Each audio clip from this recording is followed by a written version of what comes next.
하나님의 말씀은 시편 64편 1절에서 10절까지 되겠습니다. 시편 64편 1절에서 10절까지 구약 845페이지 되겠습니다. 제가 1절부터 봉독해 올리겠습니다. 64편 1절. 하나님이여 나의 근심하는 소리를 들으시고 원수의 두려움에서 나의 생명을 보존하소서. 주는 나를 숨기사 행악자의 비밀한 계에서와 죄악을 짓는 자의 요란에서 벗어나게 하소서. 저희가 칼같이 자기 혀를 연마하며 화살같이 독한 말로 겨누고 숨은 곳에서 완전한 자를 쏘려 하다가 갑자기 쏘고 두려워하지 않도다. 저희는 악한 목적으로 서로 장려하며 비밀의 올무높이를 함께 언행하고 하는 말이 누가 보리요 하며 저희는 죄악을 도모하며 이르기를 우리가 묘책을 찾았다 하나니 각 사람의 속뜻과 마음이 깊도다. 그러나 하나님이 저희를 쏘시리니 저희가 호련히 살해 상하리로다. 이러므로 저희가 엎드러지리니 저희의 해가 저희를 해함이라. 저희를 보는 자가 다 머리를 흔들리로다. 모든 사람이 두려워하여 하나님의 일을 선포하며 그 행하심을 깊이 생각하리로다. 의인은 여호와를 인하여 즐거워하며 그에게 피하리니 마음이 정직한 자는 다 자랑하리로다. 아멘. 할렐루야. 고맙습니다. 오늘도 하나님께서 우리에게 귀한 말씀을 주실 줄 믿습니다. 우리 마음에 선한 양심에 잘 심으시기 바랍니다. 오늘 말씀은 시편 64편입니다. 설교 제목이 다윗의 신앙과 노래라는 제목으로 은혜 받고자 합니다. 그런데 다윗이 어릴 때부터 어떤 믿음이 있었는지 64편을 읽어보면 다윗의 신앙이 나타나는 거예요. 그런데 시편 64편은 우리가 잘 안 읽죠. 넘어갈 수 있는 문제인데 그럼 읽어보면 다윗이 그때 다윗 시대에 뭐 신학교가 있었던 것도 아니고 교회가 세워진 것도 아니고 그렇죠. 그리고 교사가 있어가지고 하나님의 말씀을 가르친 것도 아닌데 어떻게 해서 믿음이 생겼는지 그 다윗의 믿음이 나타난다는 거예요. 신앙이. 그래서 하나님 성경에는 믿음은 모든 사람의 것이 아니로다 이런 말씀도 있는 거예요. 또 에베소서에 보면은 그죠? 또 이런 말씀도 있죠. 하나님의 선물이다 이런 말씀도 있어요. 믿음이. 그래서 다윗이 골리앗을 때려잡을 때 주의 이름으로 믿음으로 나아가지 않습니까? 대단한 용기죠. 대단합니다. 다윗도 그랬지만 그 사울 왕의 아들 요나단도 그렇지 않습니까? 믿음이 대단한 사람이에요. 그래서 다윗을 만나니까 이 마음이 통하는 거예요. 마음이.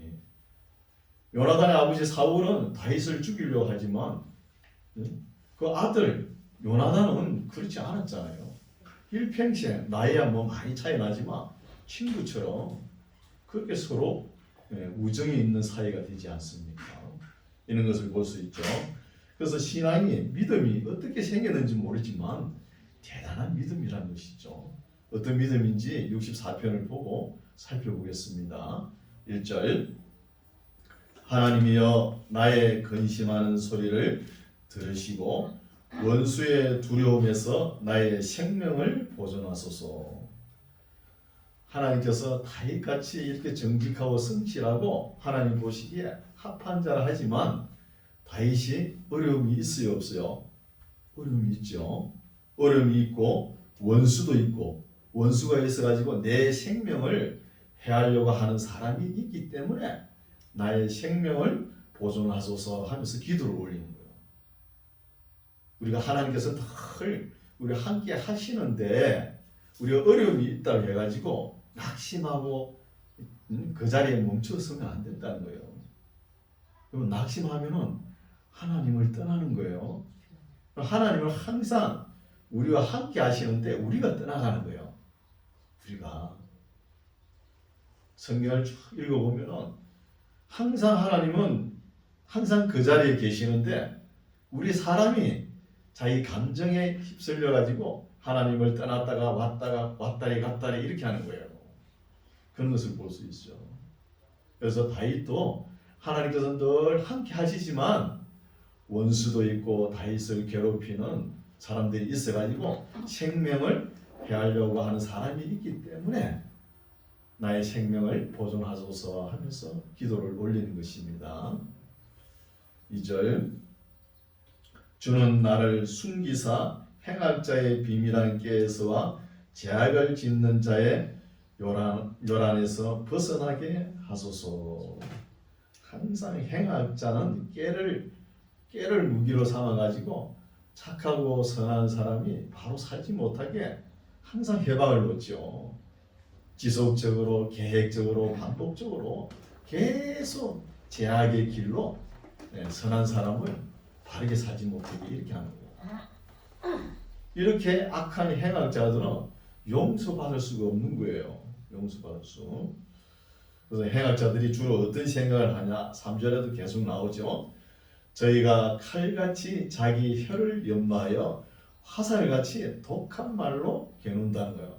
만나는 사람마다 칼을 감같이 독한 혀. 그럼 지옥불이 어디서 나온대? 혀 밑에서 나온다고 그랬죠. 말로 사람을 괴롭히는 거예요. 독한 말로 겨누고 4절 숨은 곳에서 완전한 자를 쏘려 하다가 갑자기 쏘고 두려워하지도 않도다는 거예요.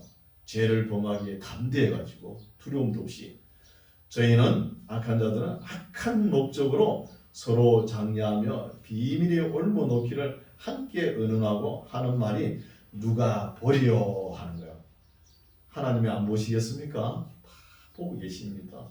악한 사람들은 자기가 죄를 저질러 놓고도 저지르면서도 누가 보리요 이렇게 하지만 하나님께서 다 보시고 계신 줄 모른다는 거예요. 6절 저희는 또 죄악을 도모하며 이르기를 우리가 묘책을 찾았다 하나니 각 사람의 속뜻과 마음이 깊도다. 이게 또 2조 궁중언어로 이렇게 점잖게 번역해 놔니까 잘 모르겠죠.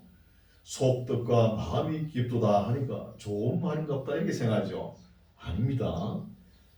이 악한 자들의 속뜻, 마음이 아주 교활하다는 거예요. 교활하다는 거예요. 그러니까 마음이 깊도다는 것은 마음 깊이가 너무 악한 깨로 인하여 교활하다는 뜻이죠. 교활하도다. 그러나 하나님이 저희를 쏘시리니 저희가 호련히 화살에 상하리로다. 악한 사람들이 행악자들이 깨를 내고 죄악의 길을 들었으며 혀를 연마하며 독한 말로 하고 또 악한 목적으로 죄악을 도모하면서 이렇게 장깨를 부려가지고 착하고 선한 사람들을 성실한 사람들을 올무에 빠뜨리고 할 때에 그렇게 마음을 먹고 행하려고 할 때에 하나님이 저희를 먼저 쏘신다는 거예요. 뭘로? 화살로 저희가 호련히 하나님의 화살에 상한다는 거예요. 상하리로다. 이러므로 저희가 엎드러지리니 저희가 누구죠? 행악자들. 엎드러지리니 저희의 혀가 저희를 해함이라 저희를 보는 자가 다 머리를 흔들리로다 하는 거예요. 자기네들이 악한 행위를 하려고 했는데 먼저 하나님께서 화살로 상하게 하니까 하나님의 권능을 보고 놀라는 거예요. 놀라면서 서로 머리를 흔드는 것이죠. 이러면 안 되겠다 하는 것이죠. 9절 이제 결론적인 믿음이 나타나죠. 9절에 보십시오. 모든 사람이 두려워하여 하나님의 일을 선포하며 그 행하심을 깊이 생각하리로다는 거. 이게 뭐냐 하면 출애굽부터 쭉 가나안 정복 사사기 시대 쭉 역사서가 진행되죠. 이런 역사의 과정을 통해서 하나님께서 자기 계시를 나타내는 거예요.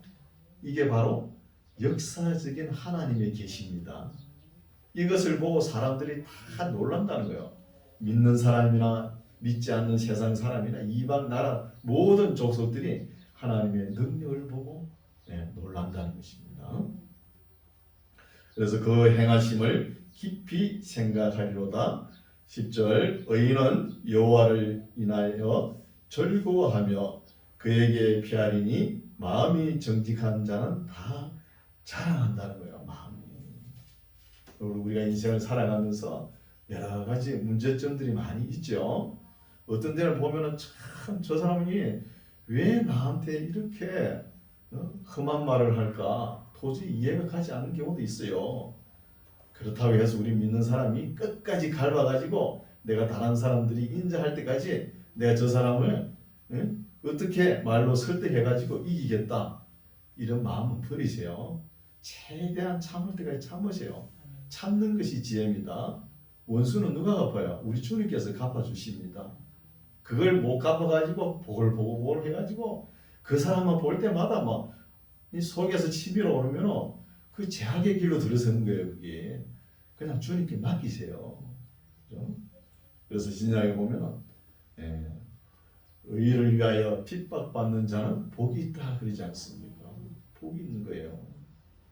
예수 믿다가 어려움이 닥칠 때 또 어떤 사람들을 통해서 욕을 먹든 간에 끝까지 참아야 되는 거예요. 12 사도들 보십시오. 다 인내하고 하나님의 복음을 전가하다가 다 순교하지 않습니다. 베드로 사도 보십시오. 물론 예수님을 3번 부인했지만 그래도 십자가 지고 순교하지 않습니다. 베드로 사도 말을 빌려보면 우리는 좋은 일 하고 욕먹기에 선택된 사람이다 하는 거예요.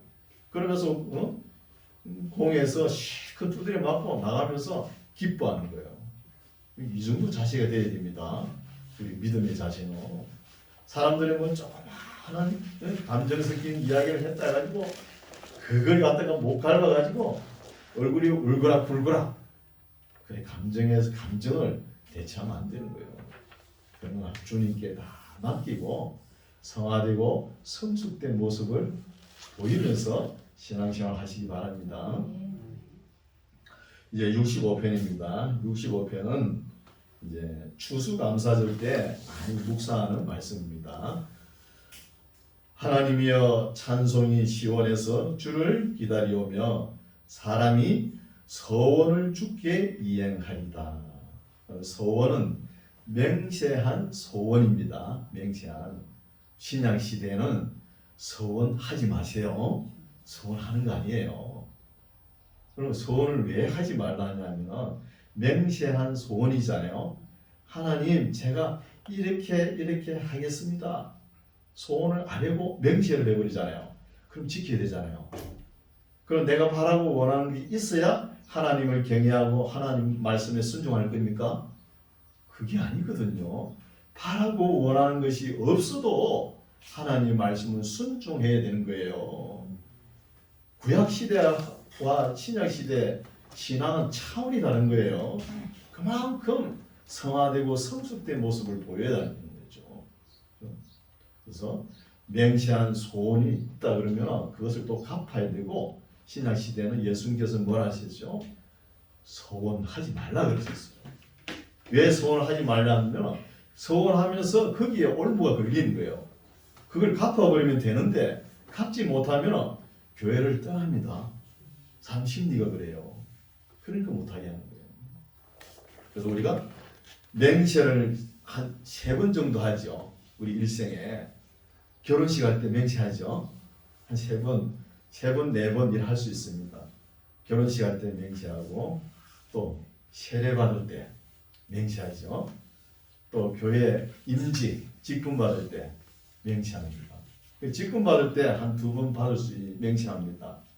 안수 집사할 때도 맹세하죠. 또 안수 집사 있다가 장로님 될 때도 맹세하고 또 목사님 될 때도 맹세하고 있지 않습니까?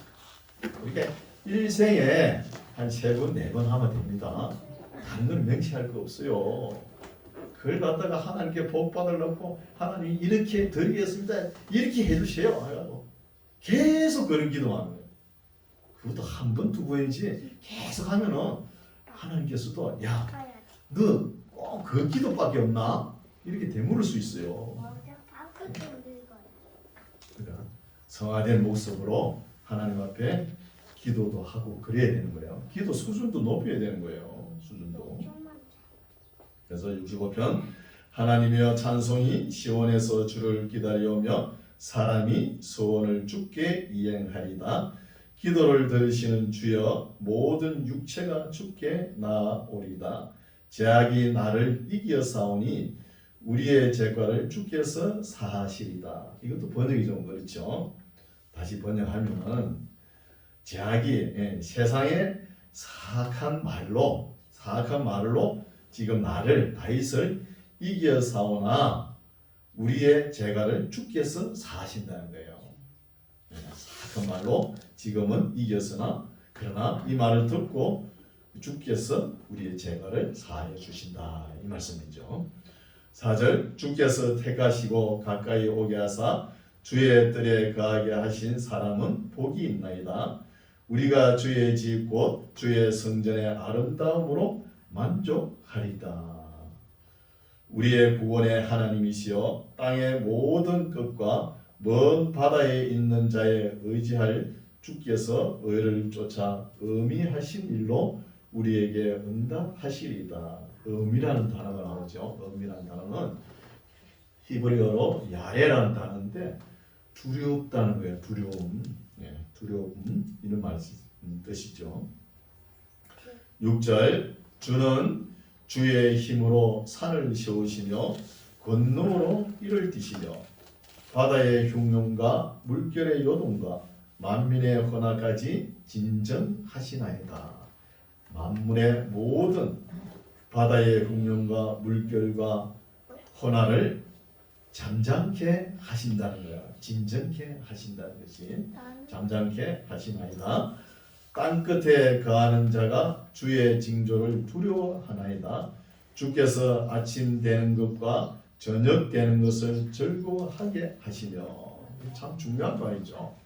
우리가 하루하루 살아가면서 아침에 되면은 왜 일찍 일어나요? 일이 하고 싶어가지고 일찍 일어나야 돼요. 또 저녁에는 왜 편하게 잠을 자야 되냐 하면 쉼을 얻기 위해서, 또 가족들과 저녁 식사를 하면서 가족들과 사랑을 나누기 위해서 저녁 시간을 편안하게 가져야 되는 거예요.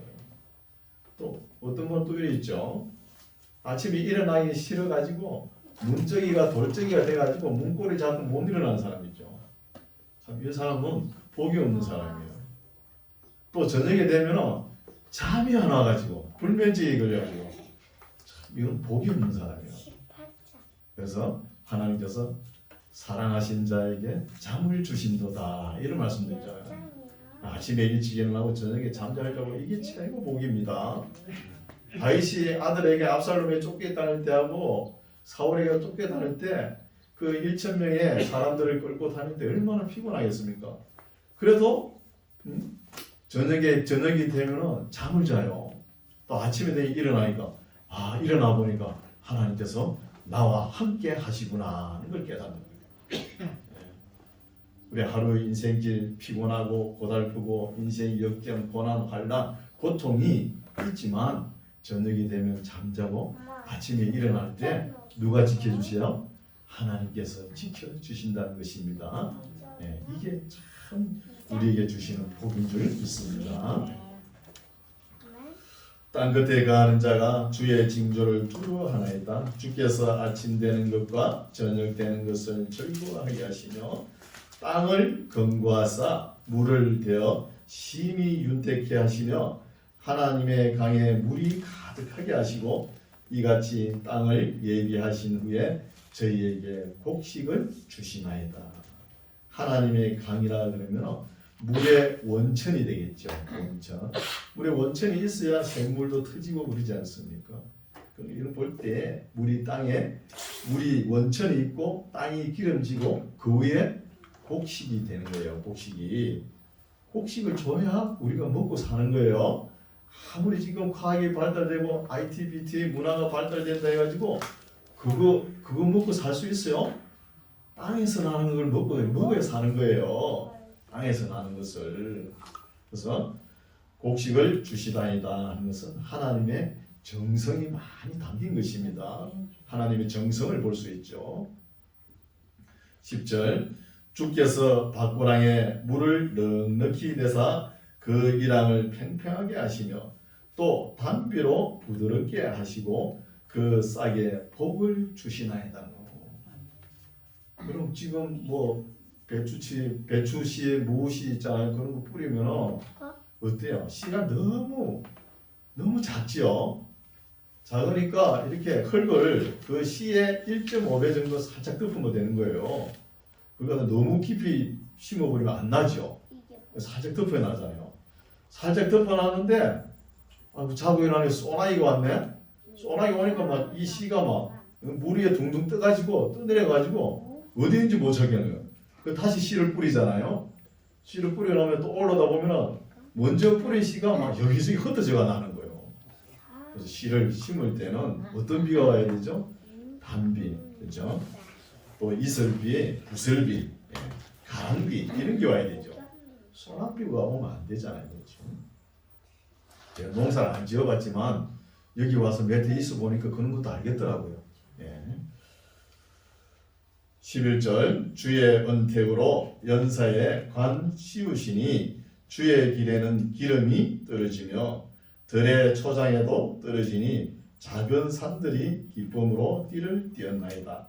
초장에는 양떼가 입혔고 골짜기에는 곡식이 덮였으니 저희가 다 즐거이 외치고 또 노래하나이다.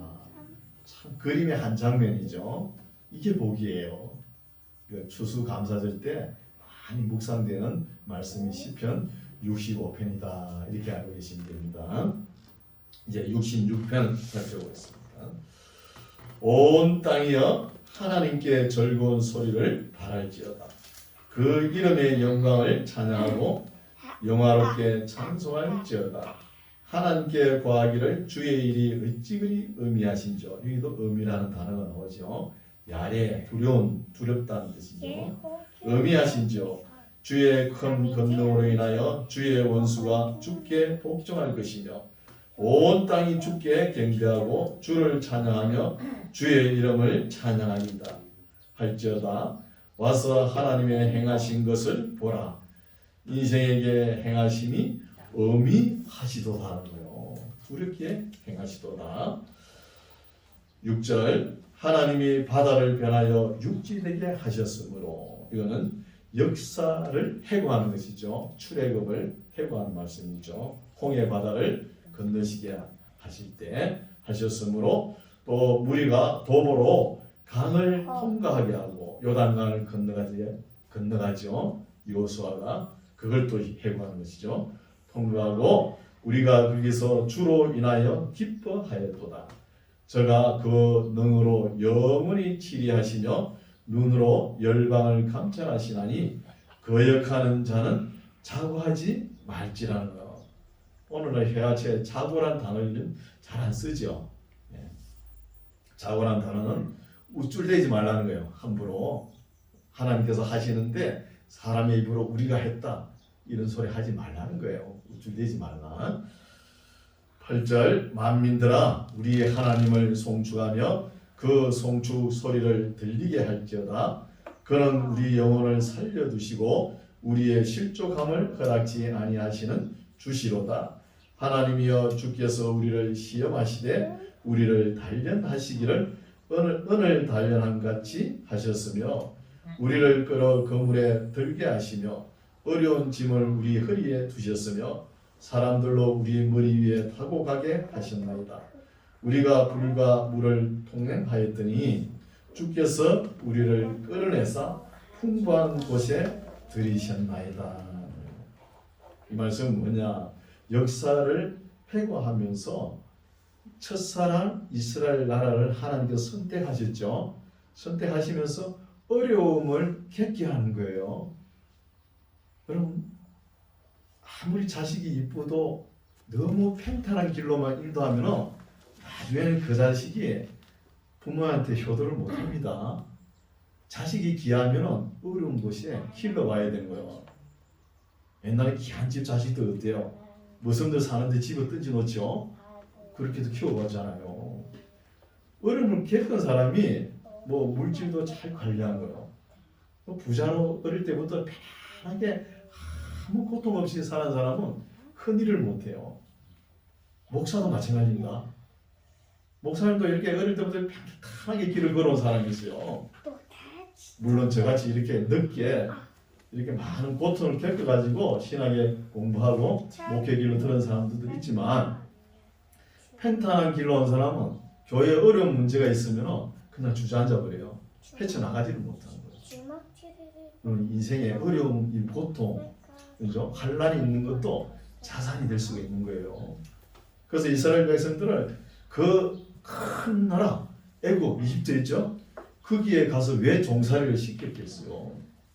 종살이를 시켜보고 하나님께서 끌어내어 가지고 복을 주시는 거예요. 복을. 엘리사를 보십시오. 제일 먼저 뭐였어요? 엘리야에게 손에 물 붓는 것부터 했다는 거예요. 물 붓는 것부터. 그게 연습의 과정이에요. 어려움의 과정입니다. 그걸 다 겪어내는가 안 내는가, 통과하는가 안 하는가 하나님께서 보고 계신다는 것이죠. 이게 참 다윗의 시에서 우리가 볼 수 있는 것입니다. 이런 것은 우리가 역사서를 통해서 다 읽어낼 수 있죠. 읽어왔지 않습니까? 그래서 제가 10절부터 다시 읽을게요. 하나님이여 주께서 우리를 시험하시되 우리를 또 단련하시기를 은을 단련한 같이 하셨으며 어려움을 주죠. 또 우리를 끌어 그물에 들게 하시며 어려운 짐을 우리 허리에 두셨으며 사람들로 우리 머리 위를 타고 가게 하셨나이다. 우리가 불과 물을 통행하였더니 주께서 우리를 끌어내사 풍부한 곳에 들이셨나이다. 어려운 가정을 다 깨끗가지고 이렇게 복을 주신다는 것입니다. 13절 내가 하나님께서 이렇게 복을 주니까 또 다윗도 가만히 안 있죠. 내가 번제를 가지고 주의 집에 들어가서 나의 소원을 갚으리이다. 다윗이 어려울 때 하나님께 소원도 하고 그 소원을 또 갚고 이렇게 합니다. 그러나 신약 시대와 다르죠. 신약 시대 소원하는 거 아니에요.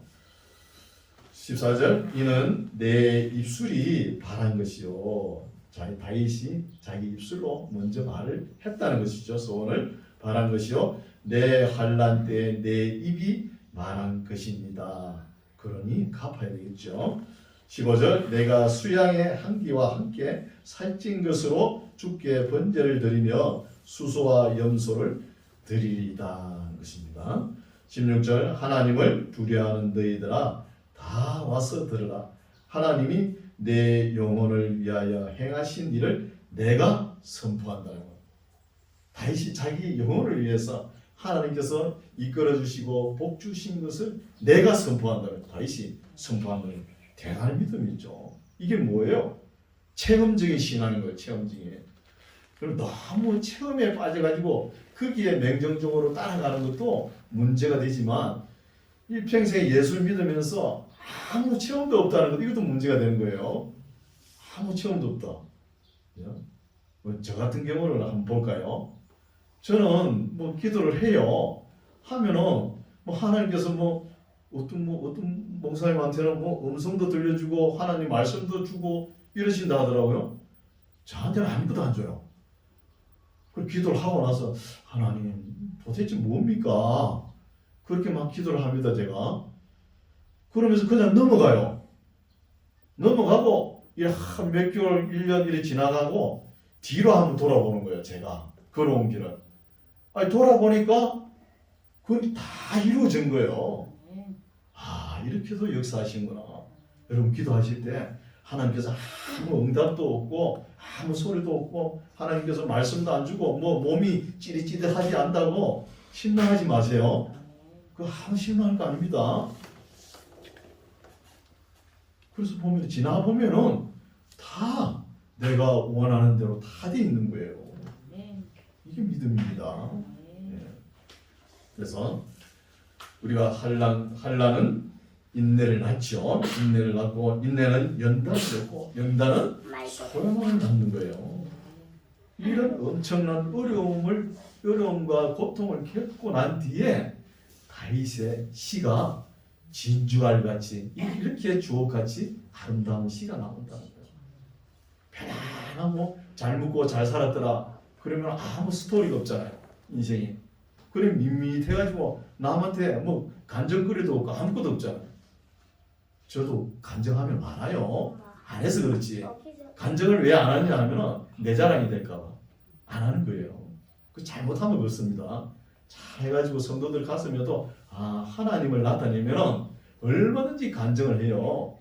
간정도 하다 보면 거짓말이 보태지고 더 감정이 고조돼 가지고 없는 말을 하나님이 했다 그러면서 끌어들인단 말이에요. 그게 잘못됐다는 거예요. 간정을 하더라도 짤막하게 끝내버려야 되는 거예요. 그래서 체험적인 신앙이 이렇게 어려움을 겪고 난 뒤에 나온다는 거예요. 여러분 옛날 어르신들이 딸을 시집 보낼 때 오동나무로 농을 만들어 보내잖아요. 저는 그 어릴 때 많이 봤어요. 제가 구남이 중에 제일 막내니까 형님이 저보다 22살이나 많아요. 아버지 버리죠. 네. 그러니까 그 큰형님부터 뭐 누님도 시집 장가가는 거 제가 다 봤잖아요. 어릴 때부터. 그 농을 이래 짜고 그러더라고요. 그 농 짤 때 보면은 무늬가 화려한 게 있어요. 그거 나무가 자랄 때 어려운 우여곡절을 겪은 나무가 이 무늬가 찬란합니다. 그냥 곱게 자란 거는 무늬 하나도 없어요. 그런 것을 볼 수 있죠. 우리의 인생길이 살아갈 때는 지금 우리가 겪어 나가야 하니까 어렵고 힘들지만 겪고 난 뒤에는 하나님의 복이 예비되어 있다는 것입니다. 이걸 다 누리시기 바랍니다.